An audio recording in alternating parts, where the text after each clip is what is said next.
Let me begin by sharing an insight about JVMs that many may not know. A JVM can not only run applications written in the Java language, but it can also run applications written in Python, Ruby, Scala, and few other languages. Thus the name Java Virtual Machine is misleading. And for today, we will look into the basics of blocking in the Java language with a sneak peek inside the JVM.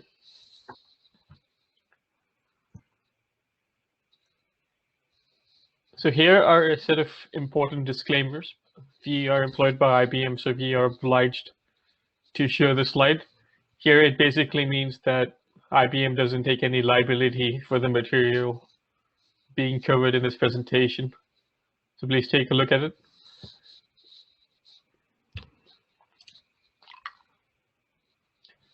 And let's begin with a bit of history about OpenJ9. OpenJ9 has been with us for almost 25 years. It is a JVM implementation with almost 3.5 million lines of code. And in 2017, it was open sourced in order to make the project accessible to all. So everyone is welcome to participate in OpenJ9's open source community. Now, I would like to pass it on to Jack in order to begin the core of this presentation. Thank you, Babneet. Before I start, I just want to briefly go over the overview of this talk. First, I'll be discussing the basics of locking in Java. Then we'll discuss the locking features provided by the OpenJ9 JVM and how to achieve better performance through tuning of these options. At the very last, we will give some insight on going from manual to automated tunings in the future. Next slide, please. Okay. So to start off, what is locking? Well, locking is a synchronization technique used to control thread execution. It is used to ensure that only one thread would have access to the code block or function at a time. There are different types of locks depending on the goal to achieve. For example, there's spin lock, which is a busy wait lock. There's mutex, which uses context switches. And there's semaphore that allows multi-entry into the same block from multiple threads. Now, in the context of Java, the simplest way of achieving locking is through the use of the synchronized keyword. Any block or function that are declared with the keyword would be automatically mutually exclusive by the JVM. There's also a Java line object wait and notify feature, which functions similar to condition variables where they wait until a particular status has been changed or updated. As very last, there's the Java util concurrent library that provides more advanced APIs to applications that need particular needs. For example, there's the concurrent hash map, thread pool executor, and semaphores. Next slide, please. So here, I want to take us everyone to a very simple banking scenario case where we demonstrate how locking are used in the Java language. As you can see in the slide, we have a very simple account class that stores a value and a public method deposit that will be used to provide updates to the value. In the single-threaded case, where there will only be one thread calling to the deposit method, and all calls to the deposit will be in order. Next slide, please. Now, if we look at the multi-threaded case, where for simplicity, we're using two threads that are calling the deposit method at the same time. This can create a potential issue when both are running to update the value at the same time. Next slide. So when you have multiple sources, such as when multiple sources are sending you money from different accounts, i.e. web store, Amazon, a common issue that will happen is with data synchronization. As you can see, if both thread 1 and thread 2 in the slide stopped execution at the point where we indicated with the red underline, they would both be using the existing value as their starting point, and use that to update the new value. However, if both reaches the red line at the same time, so the thread that finishes the deposit method first will not have the update value synchronized with the other thread. Therefore, thread 2 will overwrite the updated value with an incorrect value. When you've reached the very end of both threads' execution, you will see that only one of the threads have updated the value where the other deposit have been overwritten. And this is the case where we want to use locks in Java. Next slide. Okay. So here you can see we added the synchronize keyword to the deposit method. And I've showed the lock acquire and lock release in comments. This is what the synchronize keyword would generate by the JVM automatically. So when any code that tries to call to the deposit method, JVM would require a lock acquire before the actual start of execution and perform a lock release after the execution have completed. So block of code, the update code that are between the acquire and release is what we call the critical section. In this case, we see that with thread 1 and thread 2 both simultaneously trying to run the deposit, only one of the threads will be able to actually enter the deposit method through acquiring a lock, while the other have to wait until the first thread releases the lock when it finishes the execution. This way, it forces the deposit to be updated in order, one by one, and the data would maintain consistent throughout the execution. Next slide, please. Now that you've seen the example, I want to take this time to discuss what is the benefit and disadvantages of the lock. First, the main or only benefit of using a lock is that it ensures correctness of the application in multi-threading. Changing from single-threaded code into multi-threaded code that accepts higher workload and runs tasks faster requires that data to be synchronized when the same data is shared across multiple threads. This is why locks are used to fix the data synchronization issue. Next slide, please.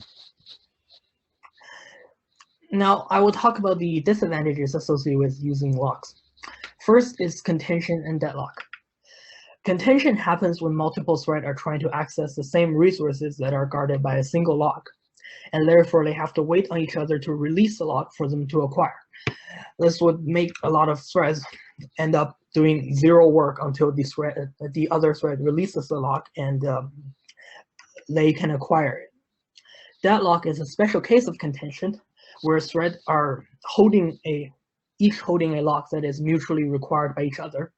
Hence, neither of the threads can either continue or do any actual work. The second disadvantage of using locks is the overhead in terms of extra instruction and memory. When using locks in the code, it will add an extra release and acquire and release operation to the execution. This process is usually done with atomic compare and swap operations, which are very expensive in terms of CPU. Locks also need to reserve memory in order to store the current lock state. For complex locks, such as read-write locks that require multiple states to be stored at the same time, this would consume even more memory. Now that we've discussed the basics of locking in Java, I will pass it back to Babneet to talk about the locking architecture in Java and OpenJ9 and how different JVM options are available to mitigate the disadvantages that we have just discussed. Thank you, Jack. Before diving into the Java virtual machine internals for locking, let's look at the stack below the Java application. The Java application runs on top of a JVM. Here, OpenJ9 is shown as an example of a JVM. And in the JVM, the threading and locking features that Jack had briefly covered, such as the synchronize keyword or the Java util concurrent library, are supported natively in C++ code. OpenJ9 consumes another project named Open Managed Runtime, which provides a cross-platform implementation of threads, locks, and other functionalities OMR or Open Managed Runtime API will function identically on different operating systems. Further, OMR relies upon the operating system, which can vary. For example, there is Linux, Windows, Mac OS, and so forth. And beneath the operating system, we have our CPU, which can be of either x64, x86, PPC, ARM, or Z architecture. So this gives a brief overview of what things are beneath inside the JVM and beneath the Java application. So what happens inside the JVM for threads and locks? The JVM needs to implement and manage the native implementation of threads and locks and associated features which need to function across different operating systems and hardware architectures. And for this, it relies upon the Open Managed Runtime project, which relies upon platform-specific APIs such as the POSIX library on Linux, or I think the Windows API is used on Windows, and on Mac OS there's the usage of the Mac API. All these libraries function differently and provide a different interface for API and locks. And the Open Managed Runtime project amazingly provides an API which has the same functionality across all operating systems. Today, we will look into two OpenJ9 locking features, adaptive spinning and lock reservation. We will look into how these features enhance performance in the JVM, and we will also look into an example where reconfiguration of these features gets us more performance, or gets us better performance. So the first feature is adaptive spinning. Before understanding adaptive spinning, we need to understand what is lock spinning. So lock spinning comprises of a loop where we attempt to acquire a lock using atomics, such as compare and swap. The JVM has a more complicated loop implementation or spin lock implementation, which is abstractly shown on the right side of the slide. So once we have a grasp on how lock spinning looks like, we can move on to adaptive spinning. So this is a heuristic-based feature, which means it predicts a decision based upon a model. The decision here is when to enable or disable lock spinning. Now, lock spinning should be enabled when a lock can be acquired with spinning. This allows us to avoid heavyweight operating system locks. And a good case for disabling lock spinning would be, when lock spinning is inefficient. In such cases, disabling lock spinning and directly using or going to the heavyweight operating system locks would allow us to save CPU resources because we avoid lock spinning. So these are the two cases which the adaptive spin feature tries to predict. So to summarize, the decision model for the adaptive spinning decides when to enable or disable lock spinning in order to improve performance of the JVM's features. And now let's look at what the decision model relies upon, or what it needs to make the decision. For this, the decision model takes the lock properties as input, and to get these lock properties, the locks are profiled periodically.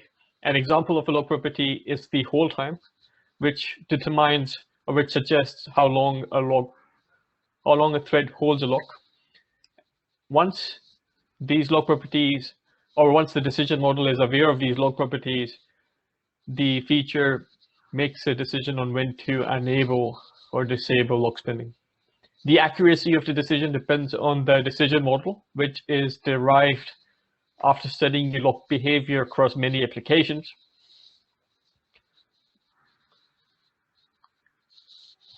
But sometimes wrong decisions will be made by the adaptive spin feature because of its predictive nature, as well as its heuristic property. It is not always perfect, and when the software landscape changes, there will be deficiencies in its knowledge base.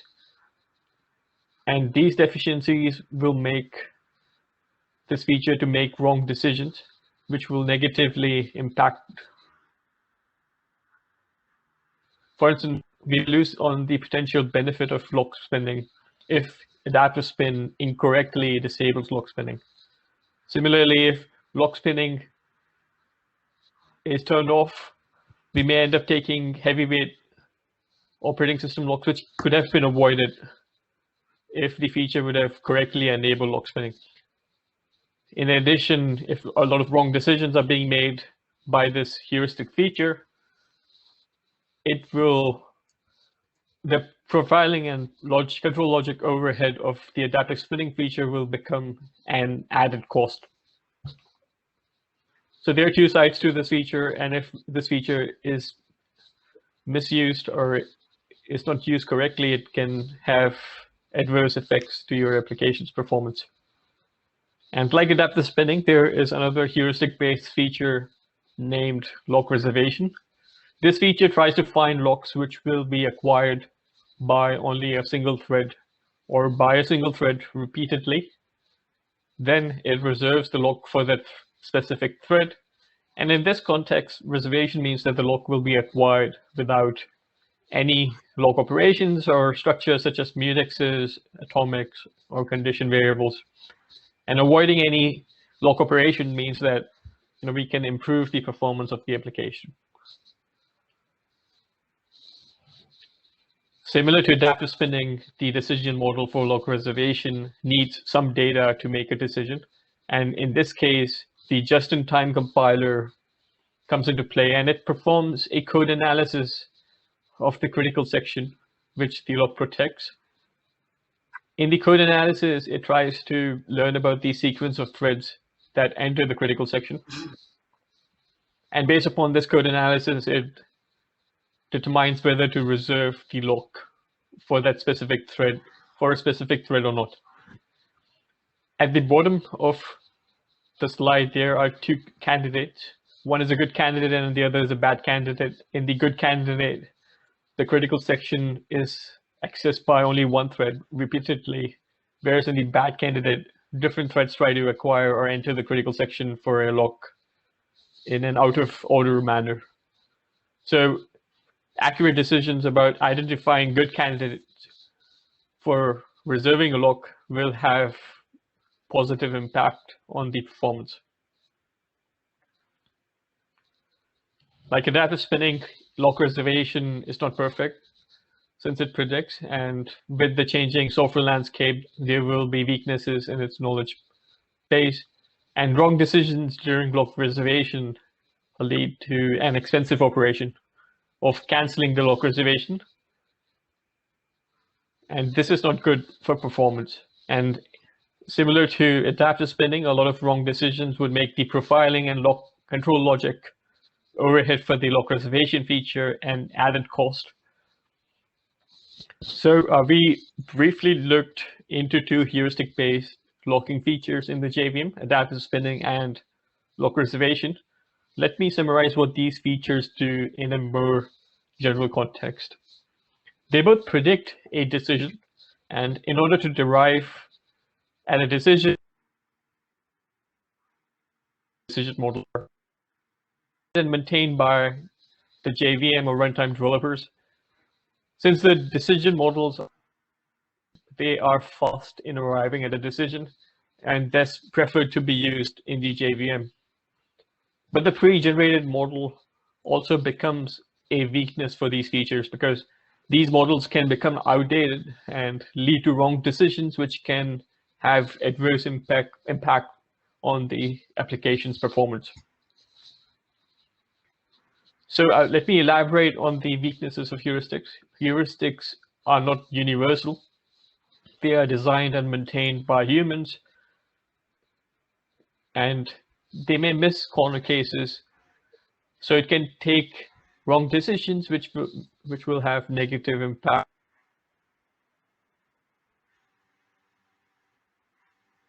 As time, there will be new hardware, and heuristics may not work well with them. So heuristics require, in order to accommodate the changing software and hardware landscape. So how are heuristics reworked? Going to be on the two locking features which we rework is and first, the features need to be configurable, which means there needs to be some means to configure the control logic of these heuristic features. Is that there needs to be some means to study the behavior of these features. And in this case, we want to study the behavior of the locks. We want to know what happens to the lock property of these features is changed. So let's look at these two requirements in more detail. The first requirement is the ability to configure the features. A lot of JVM features are well documented. I was able to find the configure options for adaptive spinning and lock reservation features through some of the blogs which were written on OpenJ9. These options are available as JVM command line options, and they include control parameters such as bounds, ratios, and other options which allow us to control or tune these heuristic features. And the second requirement is the ability to study the lock's behavior. So I will be showing the behavior of locks from Apache Spark. So I thought of briefly introducing what Apache Spark is. Many would already know Apache Spark is a big data distributed framework.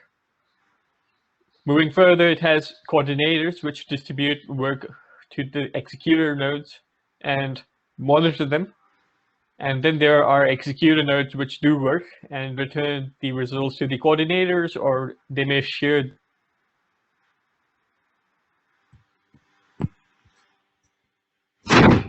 There are Spark which communicate with each other, and this creates a room for locks to be used. So how were the locks in Apache? Tool called the Java Lock Monitor, which attaches as a Java agent to the Java application. It collects and logs lock properties such as the number of lock requires, lock's average hold time, and among other properties. A snapshot of the Java Lock Monitor output is shown in the slide. From the output, we have identified that the torrent broadcast lock, which is highlighted, is underperforming. So one of our experiments was to improve the performance of Apache Spark by tuning for the torrent broadcast lock. So after studying the behavior of torrent broadcast lock and with a brief knowledge of how the heuristic blocking features worked, we derived a set of custom parameters to accommodate the new behavior of the torrent broadcast lock. And after experimenting on those set of custom parameters, we arrived at a set of parameters which gave a good performance. And in our case, the performance improvements were in the range of 3 to 21% reduction in runtime across a certain number of Spark benchmarks.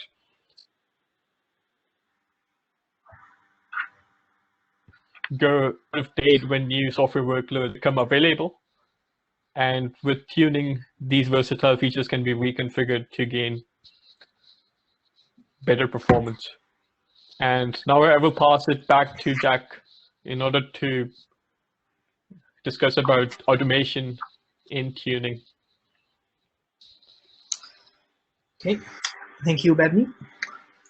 So in the previous tuning example where Babneet have showed us how manual tuning could achieve a much better performance, we also discover there are some drawbacks associated with manual tuning, which creates opportunity for us to look into automation.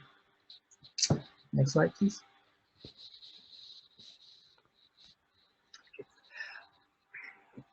So to start off, in manual tuning, it requires a lot of human resources, and the task required to perform the tuning is a very repetitive process that's constantly updating a particular parameters available in terms of logs, and then experiment with the setting, and then continue to modify the parameter until we reach a particular desired outcome.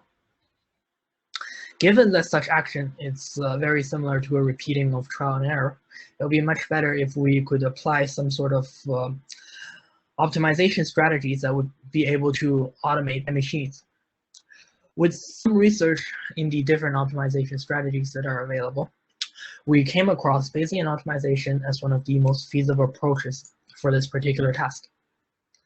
Next slide. So what is Bayesian optimization? Well, Bayesian optimization is a machine learning technique that is used to find a global optimum.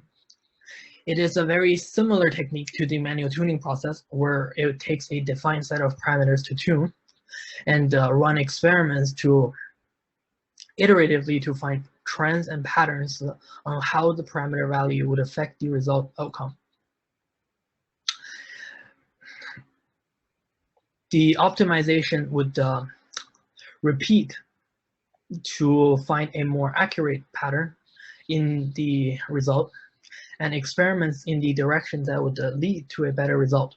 The goal of Bayesian optimization is to find the optimal in the least number of experiments possible, given a defined problem space.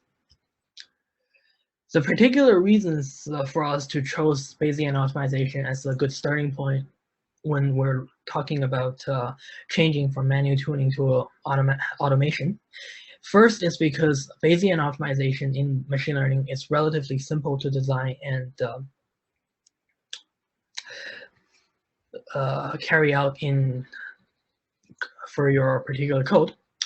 Second reason is that Bayesian optimization is one of those strategies that is well suited for experiments that are expensive to evaluate, such as Java applications, where each run of a Java application through the test suite would consume a lot of machine resources and time.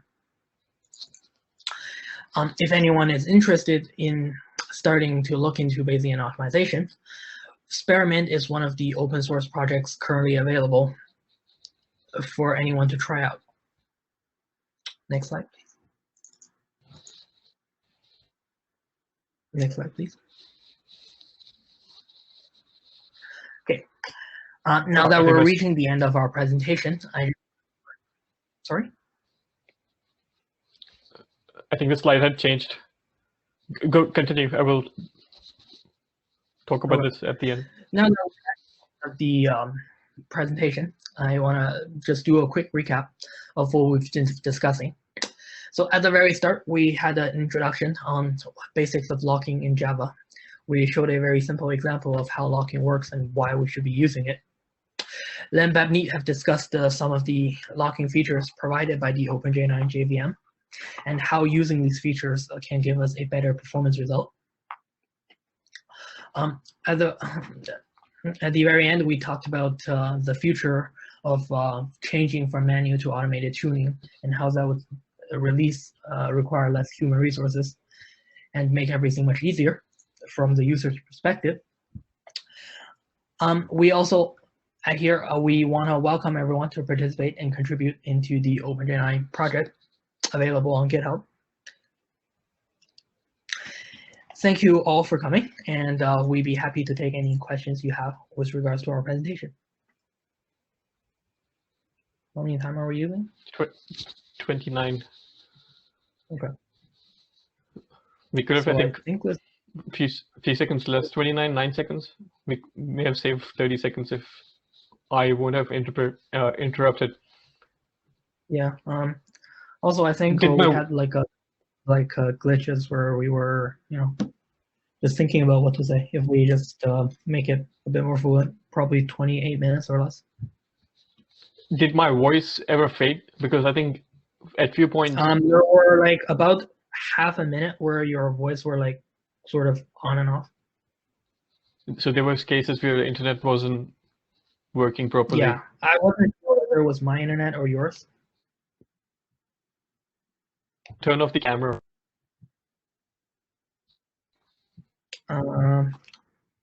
Up to you. You probably want to keep it on since this is a recording. Yep.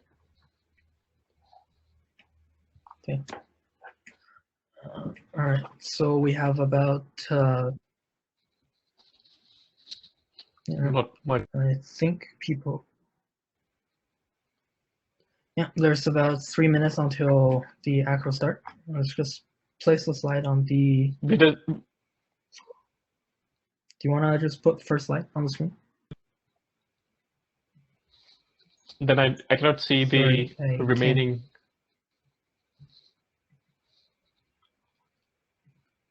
That's good. Oh, just look at, nope, first slide. Can you see it now? Yep, perfect.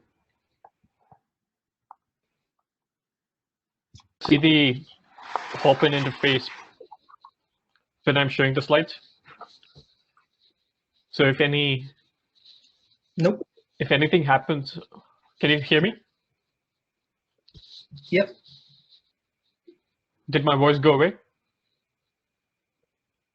No, it's fine. Oh, okay. So when I show the slides, I won't be able to see the hop-in interface. So if anything happens in the room, okay, then I'll let you know. You can take action on that. Okay.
Good evening. My name is Babneet.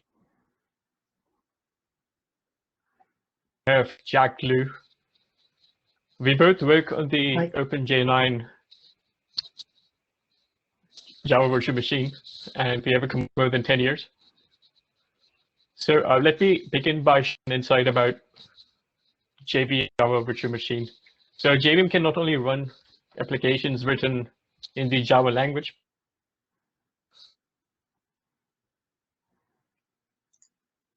Scala, and few other languages. So the name Java virtual machine is misleading. But today we will look into the basics of locking in the Java language with a sneak peek inside the JVM. So here are a set of important disclaimers. We are employed by IBM, so we are obliged to show this slide. Here it basically means that IBM won't be responsible for the material being covered in this presentation.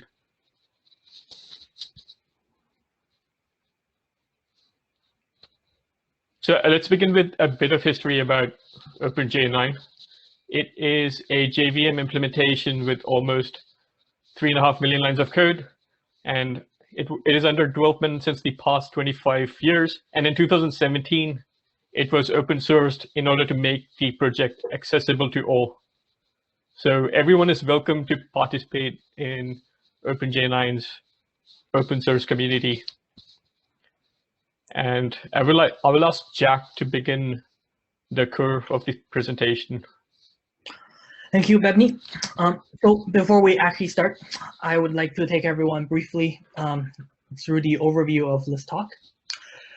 First, I will talk about the basics of locking in Java. Then we'll discuss the locking features provided by the OpenJ9 JVM and how to achieve better performance through tuning of these options. Last, we'll give some insight on how going from manual to automated tunings in the future. Next slide, please. So to start off, what is locking in Java? Well, locking is a synchronization technique used to control thread execution. It is used to ensure that only one thread would have access to the code block or function at a time. There are different types of lock depending on the goals that the application wants to achieve.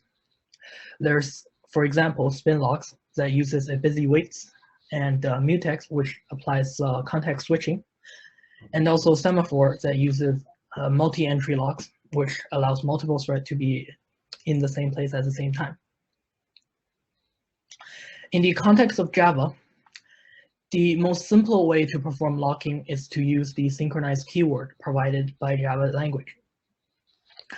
Any code that is declared with this keyword will be automatically done using mutually exclusive by the underlying Java virtual machine. The Java language Java lang object also provides wait and notify features that function similar to a condition variable where you wait until the particular status has been changed. There's also Java util concurrent library that provides more customized locking mechanism for different application requirements. For example, it provides concurrent hash map, thread pool executor, and semaphores. Next slide, please. Okay. To begin, I want to show a very simple banking scenario case of why we want to use locks and how locks are applied in Java. And here you can see we have an account class that stores a value and have a public API available to deposit and update the value. In the single threaded case, we have only one thread that is doing the deposit on the right. Here, all the calls to the deposit will be done in order, and we will not have any issues with ordering of the calls. Next slide, please. Okay. In the multi-threaded case, however, we would divide this into multiple threads. For simplicity here, we are showing only two threads that's doing the deposit operation. This happens all the time, as in where web stores, we make purchases and the store owner may receive deposits from all sources. Next slide, please. So here you can see that as we use multi-threading. That is the synchronization of data between different threads. if we have thread 1 and thread 2 both entering deposit at the same time, and they both execute the underlined statement at here at the same time, they will both be using the old value to generate the updated new value. However, in the case where they both enter simultaneously, the one of the value will be overwritten by the other thread. Hence, only one of the deposits will actually be recorded in the synchronization where both entered simultaneously. Next slide, please. And this is where we want to use the locking mechanism. In this slide, I showed how the synchronized keyword in Java can be applied to avoid the data synchronization issue between the two different threads we're using. Before we actually discuss how synchronized the keyword works, we can see that there is a lock acquire and a lock release that I've highlighted with the green color in the comment. This is what the synchronized keyword are actually doing in the backend inside the JVM. So before starting the actual code operation, the JVM would forces the thread that is trying to execute the deposit function to acquire the lock before it starts executing, and releases the lock when it finishes the execution. The code block that is between the acquire and release operation is what we call the critical section. In this case, when thread 1 and thread 2 both try to run the deposit method, JVM would forces them to both try to acquire the lock. Only one of them would be able to acquire it, and hence enter the actual critical section and start the update process. The other would have to wait until the first thread finishes the update and releases the lock so that it can acquire and enter. This way, it ensures that only one of the threads can be updating the value at a time. This will make sure the data maintains consistent and correct all times. Next, please. Now that we've seen how locking are used and in the basic scenario, how they are applied in Java, I want to discuss the benefit and disadvantages of using locks. Well, the main benefit of using locks is that it ensures the correctness of your application. In single-threaded cases, there's no need for a lock since data will always maintain consistent. When we use multi-threaded applications to handle higher workload and run tasks faster, locks will be applied in order to maintain the correctness of the application. Locks help to ensure that data that are shared between multiple threads would be consistent. Next slide, please. Now we look at the disadvantages associated with using locks. First, it is contention. Contention is when multiple threads are trying to access the same resources guarded by a single lock and forced to wait until the other threads acquire and releases the lock before they can start executing. Deadlock is a very special case of contention where multiple threads are holding locks that are required by each other. Hence, neither of these threads can continue execution since all the locks are held. The second disadvantage of using locks is the overhead in terms of extra instruction cycles and memory. Locks would require an acquire and release operation to be added before and after the code execution. This is usually done with an atomic compare and swap operations that are very expensive in terms of CPU cycles. Each lock would also need to reserve a memory to store the lock state. Some complex locks, such as read-write locks, will require much more memory in order to store the multiple states of different threads holding the read and write lock in different cases.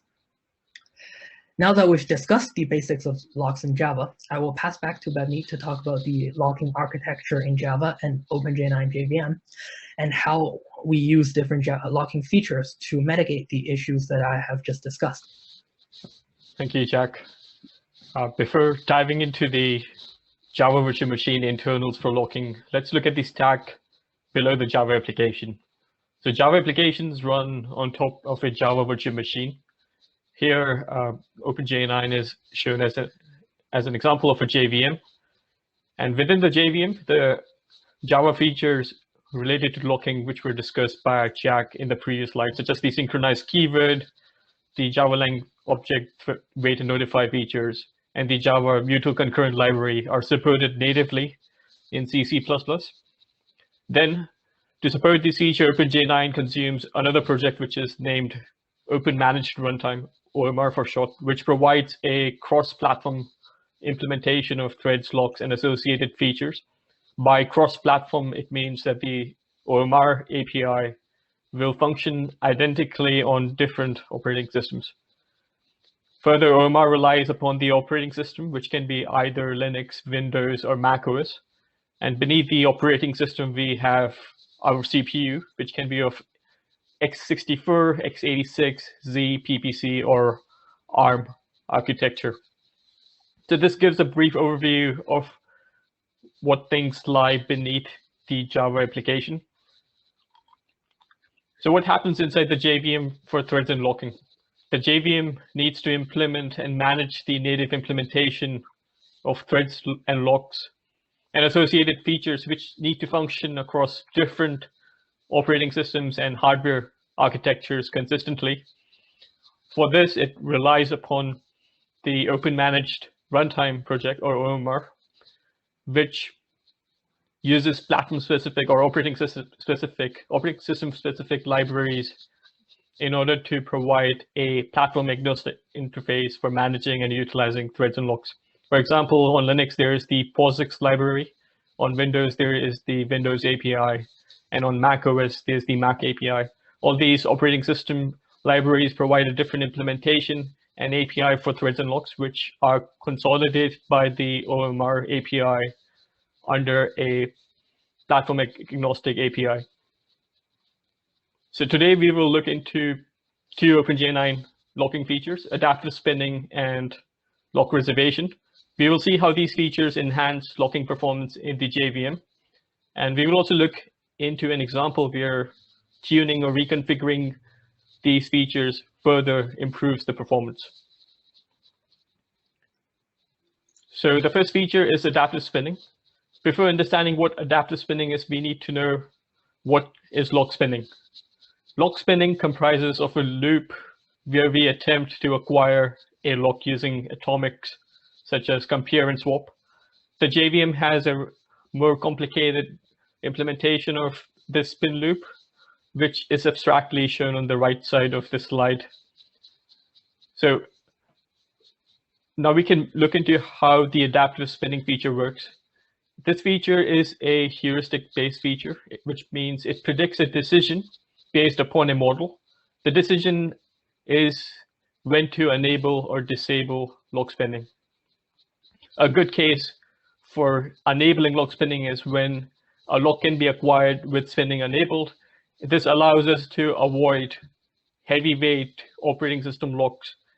And a good case for disabling lock spinning is when lock spinning is insufficient to acquire the lock, in which case, disabling lock spinning will save you CPU resources and reduce the lock overhead. And we directly go and rely upon the heavyweight operating system locks. So to summarize, the decision model for the adaptive spinning feature decides when to enable or disable spinning for a lock in order to improve performance. The decision model generally relies upon data in order to make the decision. And in case of adaptive spinning, the decision model takes the lock properties as input. And to get these lock properties, the locks are profiled periodically. An example of a lock property is the hold time, which illustrates how long a thread holds a lock. Once the decision model is aware of these lock properties, it makes a decision on when to enable or disable lock spinning for a specific lock. The accuracy of the decision depends on the decision model, which is derived after studying the lock behavior across many applications. Similar to adaptive spinning, sometimes wrong decisions will be made by the adaptive spinning feature. Adaptive spinning feature is not perfect because as the software landscape changes, there will be weaknesses in its knowledge base, and wrong decisions will have a negative impact on performance. For example, we may lose on the potential benefit of lock spinning if the adaptive spin feature incorrectly disables it. And similarly, we may end up taking heavyweight operating system locks have been correctly enabling lock spinning. And if a lot of wrong decisions are being made by this heuristic feature, then the profiling and control logic overhead for the adaptive spinning feature will become an added cost. So let's move on to the second feature, which is very much like the first feature. It is a heuristic-based feature named lock reservation. This feature tries to find locks which will be acquired by only a single thread or by a single thread repeatedly. Then it reserves the lock for that thread. In this context, reservation means that the lock will be acquired without any lock operations. And avoiding any lock operations means you're going to get better performance in your application. And this feature depends, so the decision model used in lock reservation needs to depend on some profiling data. And in this case, the just-in-time compiler comes into play. The just-in-time compiler, or the JIT, performs a code analysis of the critical section where it studies the sequence of threads that enter the critical section. And based upon this code analysis, it determines whether to reserve the lock for a thread or not. At the bottom of the slide, there are two candidates shown. There's a good candidate where only one thread repeatedly enters the critical section of a lock. And then there's a bad candidate where a number of different threads enter the critical section of a lock in an out of order manner. And accurate decisions about enabling lock reservation for the good candidates would drastically improve the performance of an application. So like adaptive spinning, lock reservation is not perfect because it is predictive. It predicts a decision. And with new software workloads, there will be holes in its knowledge base. And wrong decisions during lock reservation will lead to an expensive operation of canceling the lock reservation. And this is not good for performance. And a lot of wrong decisions will again make the profiling and control logic overhead for the lock reservation feature an added cost. So this summarizes the two heuristic-based locking features. So let me summarize what these features do in a more general context. They both predict a decision, and in order to derive at a decision, they both rely upon pre-generated decision models, which are generated and maintained by the JVM or runtime developers. Since the decision models are pre-generated, they are fast in arriving at a decision and thus prefer to be used in the JVM. But the pre-generated model also becomes a weakness because these models can become outdated with the introduction of new software workloads, and this may make them lead to wrong decisions. And as seen earlier, wrong decisions will have adverse impact on an application's performance. Further, I would like to elaborate more on the weaknesses of the heuristic features. Heuristics are not universal. They are designed and maintained by humans. So heuristics may miss corner cases. So it can take wrong decisions, which may have negative impact on performance. Also, heuristics may become stale. As time passes by, there will be new hardware and software workloads, and these heuristics may not work well with them. So heuristics require rework with time in order to accommodate the changing environment. And in this case, it's the software and hardware workloads. So how do we rework the heuristics? Here, the focus is going to be on the locking features. So the rework is done through tuning. The two main requirements for tuning are, first, the features need to be configurable. There needs to be some means to configure the control logic of these heuristic features. And the second requirement is that there needs to be a means to study the behavior of these features. And in this case, it's going to be the behavior of the locks. We would like to know what happens to the lock properties and performance when the control logic of these heuristic features is changed. So let's look at an example where we tune these features. The first requirement for tuning is the ability to configure the features. A lot of JVM features are well documented. I was able to find the configure options for adaptive spinning and the lock reservation features through looking at some of the OpenJ9 blogs. So these options are available as JVM command line options. And they include control parameters such as thresholds, bounds, ratios, counts, and other options which allow us to configure or tune these heuristic features. And the second requirement is the ability to study the lock's behavior. So I will be showing the behavior of the locks from Apache Spark. So I thought of briefly introducing what Apache Spark is. Many would already know it is a distributed big data framework. It has coordinators which distribute work to the executor nodes and monitor them. And then there are executor nodes which do work and return the results to the coordinator or share the results with other executor nodes. So there are a lot of components in Apache Spark which communicate with each other. This creates a room for locks to be used. So how were the locks in Apache Spark studied? So there is this tool called the Java Lock Monitor, which attaches as a Java agent to the Java application. It collects and logs lock properties such as the number of lock acquires, the lock's average hold time, the number of slow lock acquires, and some other lock properties. A snapshot of the Java Lock Monitor output is shown in this slide. From the output, we have identified that the torrent broadcast lock, which is highlighted, is underperforming. So in our example, our objective was to improve the performance of Apache Spark by tuning for the torrent broadcast lock, which was underperforming.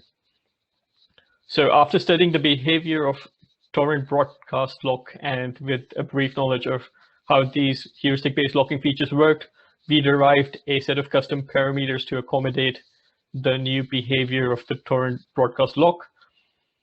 We experimented and we found a set of custom parameters which worked well with the torrent broadcast lock. What we noticed was an improvement in performance across Spark benchmarks with a range of 3 to 21% reduction in runtime. So what we noticed was, tuning heuristic-based features are versatile, but with time or with new software workloads, they can underperform or they may need rework. And in this case, tuning can help us drastically improve the performance of these features. A lot of this work employed manual tuning. So I would pass it back to Jack in order to describe the scope of automation in the tuning domain.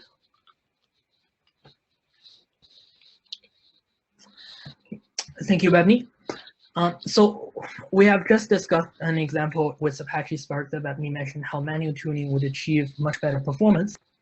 However, during our test for the manual tuning in our study, we've also discovered that manual tuning comes with weaknesses, which creates an opportunity for automation. Next slide. Okay. So in our study, manual tuning requires a lot of human resources, and it is a very repetitive process to change the parameters and retest with each iteration. Our initial study of the Apache Spark required many rounds of parameter tweaks and trial and error. Given that such actions are very repetitive and simple, we think it would be much better if we could transfer this workload into a machine. And we have done the research of different optimization strategies.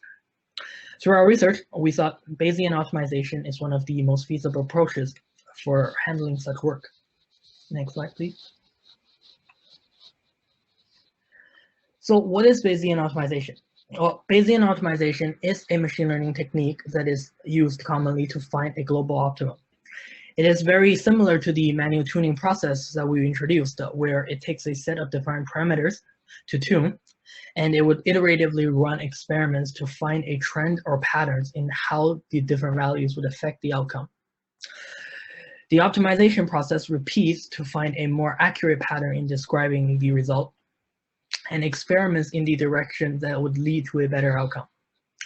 The goal of Bayesian optimization is to find the optimal in the least number of experiments possible. The reason that we chose this as a feasible approach for automating the Java tuning options is because it's relatively simple to design and is well suited for experiments like Java that are very expensive to evaluate each run. We've included experiment as one of the possible approaches to take. It is currently a Python-based software that's open source that provides automation functionality for doing experiments. Next slide, please. And as we reach the end of our presentation, we just want to do a quick recap of what we discussed. So first, we talk about the basics of locking in Java with the example of the banking scenario and why we want to use lock in Java. Babneet gave an excellent discussion on what are the different tuning options available towards the OpenJ9 JVM and how we can achieve better performance through the tuning of such options. At the very end, we talked about the manual to automated tunings that we were looking into to develop in the future. And we welcome everyone to participate and follow our OpenJ9 project. Now let's conclude the end of our presentation. Please thank you everyone for coming. If you have any questions, feel free to post them and we would answer them all. Thank you all. Yep.